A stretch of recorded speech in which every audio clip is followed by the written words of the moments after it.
আমরা আওয়ামী লীগের শাসন দেখেছি, বিএনপির শাসন দেখেছি, জাতীয় পার্টির শাসন দেখেছি। আমরা শুধু একটি দলের শাসন দেখতে পাই নাই, সেটা হলো ইসলামী আন্দোলন। এই দেশ 90-92% মুসলমানের দেশ। সেই দেশে ইসলাম এবং কোরআনের আইন চালু হোক, এটা সবাই চায়। কিন্তু আমরা ভোট দেওয়ার সময়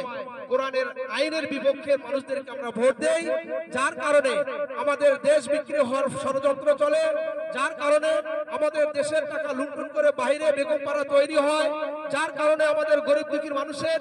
অধিকার থেকে আমরা বঞ্চিত হই, যার কারণে আমরা মুখে দাঁড়িয়ে নিয়ে রাস্তায় হাঁটতে পারি না, যার কারণে আমরা টুপি মাথায় দিয়ে আমরা রাস্তায় হাঁটতে পারি না, যার কারণে মানুষরা মসজিদে নামাজ পড়ে অন্তরের মধ্যে এরকম ভয় ভীতি নিয়ে চলে, কখন তিনি আমাদেরকে অ্যাটাক করে, কখন তিনি আমাদেরকে রাত্রে ঘুম থেকে ঘুমো থাকা অবস্থা আমাদেরকে উঠিয়ে নিয়ে যায়।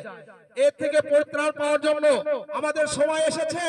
এখন এই উত্তম সময়, আমাদের চিন্তা চেতনাকে সামনে রেখে কিভাবে আমরা আমাদের জীবন যাপনকে ইসলাম নিয়ে দেশের মাটির সার্বভৌমত্বকে ঠিক রেখে, মানবতা ঠিক রেখে, আমরা জীবন ব্যবস্থা ঠিক রেখে আমরা চলতে পারি, সেই জন্য